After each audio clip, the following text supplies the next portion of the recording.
Okay, hey, everybody. It's me. I haven't made a video in a while.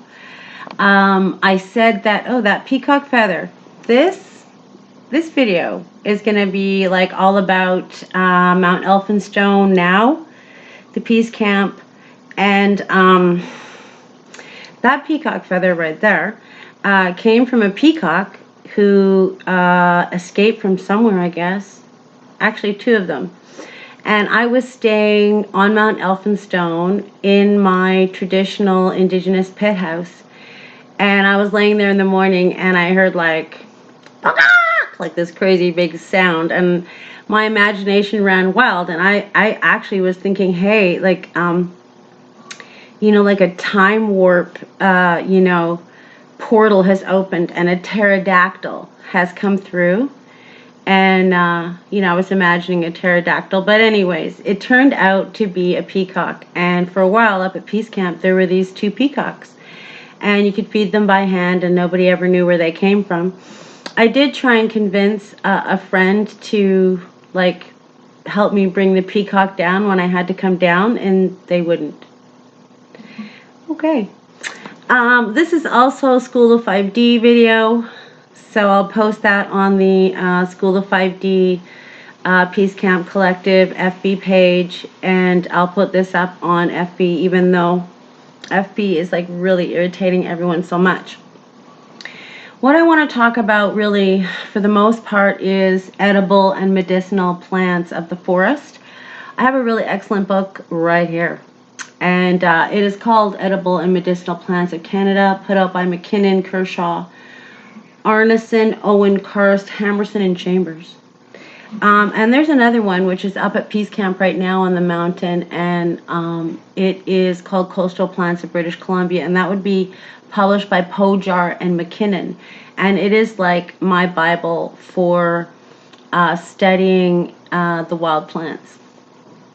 So I want to I guess I'm just going to blurb in a general way about them because I've been studying the wild plants for about 20 years.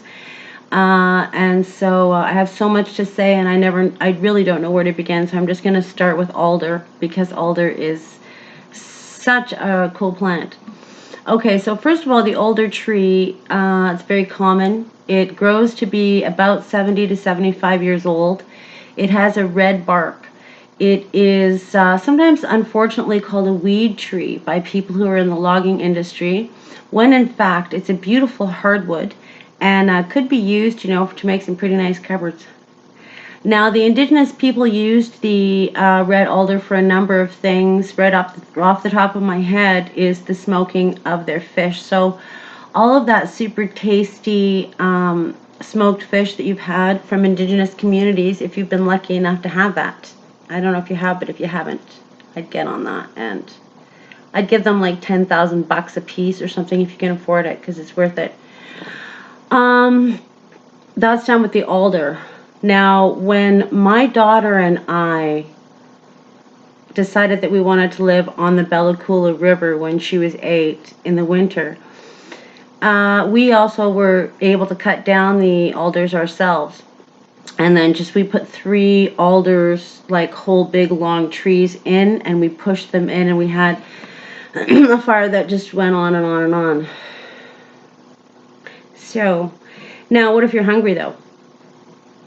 Well, the alder will, in the spring, come out, these catkins, these long things will come off, and they're kind of hard. If you eat them, they taste nutty, they're delicious, super high protein, look it up. Do your research. You don't have to believe me, but why wouldn't you? And then all of this yellow pollen comes off. Now, what you want to do is just collect the cones. Collect them. The little catkins are actually not cones. And then if you just lay them down, the pollen will fall out. And the pollen is bright yellow. There'll be a ton of it. And this is a very, very, very nutritious flower, okay? And why? Because alder isn't even a tree. Did I say that? No, I didn't. It's technically in the bean family, and it fixes nitrogen in the soil. This is the tree that comes up after a burn, and this is something that the Indigenous people on the East Coast did on a regular basis. I think every 10 or 20 or 30 years. Please don't quote me on that one, but they did that. And then the alders would come up, and then so these you gather the alder leaf mold and put that into your forest garden. That's gonna be great.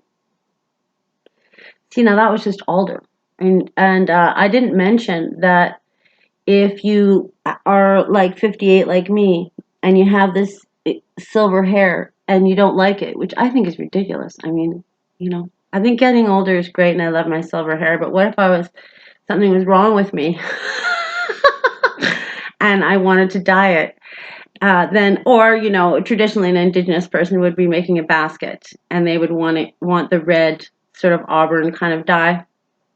Then you just take a knife and you take like your skirt or you put something underneath and you cut up. Don't try and cut down. And you can just like cut a thin strip of that bark off.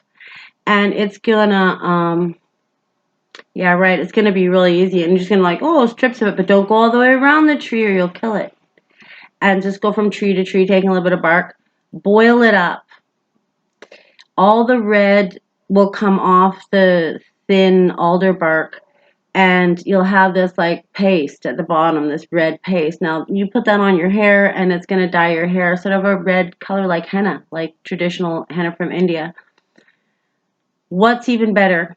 One last thing about alder, and I'm going to tell you that, if you really want to learn how to live on your Mother Earth, I'm happy to help you with that and show you how to do that. Our connection with Earth is all part of our ascension because Earth is ascending. So the connection, you've been told all of this. So I'm not gonna, I got that. Anyway, last thing about the alder. So now, what if you boiled that alder bark with vinegar? Then what would happen is if you took that paste and you put it on your head and then you put something over your hair and you put all your hair in it and you let it on, it will kill lice and it will kill the eggs. And it will be gone in one treatment. So there's probably a lot of other medicinal uses for alder. I'm going to say that pond lily also produces flour. I'm going to say that bulrushes produce two kinds of very nutritious flour. I want to make a point, and that is that even though I live in a greenhouse in the forest, which can produce food of any kind, the forest itself is a garden. And if you know about, let's say, clover roots, and that they're very, very, very long, they can be 6 to 8, 12 feet long with rootlets on it. I learned from the Nahalcom people in Bella Coola that this was known as Indian spaghetti. And the elder who taught me about that, Geraldine Morton, she said that she remembered as a child her grandmother cooking up these clover roots in a bentwood box with boiling the water by putting hot rocks into the bentwood box. So we have Indian potatoes up on Mount Elphinstone and several different kinds of berries. And of course the berry leaves have many medicinal uses. We have what my mother calls ladies' tobacco, and it's a flowering plant that the Indigenous people used for influenza medicine. So I'm trying to get you excited about the earth, because I don't know if you noticed, but the cities are kind of right, and then the whole control of everyone is going a little and so you might want to take control of your own life, tighten up that relationship with Earth, and make it happen. You can do it. And the SkoolOf5d also will introduce you to the fact that if you really want to get stuff done, you want to employ spiritual energy, and you want to bring in the interdimensional aspects of what it means to be human, because we are natural manifestors. All right, so I'll manifest you later. Please find peace within, because without is having a little bit of a, it's releasing some blockages. Namaste. Namago. I will make more videos. I'm sorry that the first one that I said that was coming out on June 1st came out on June 14th.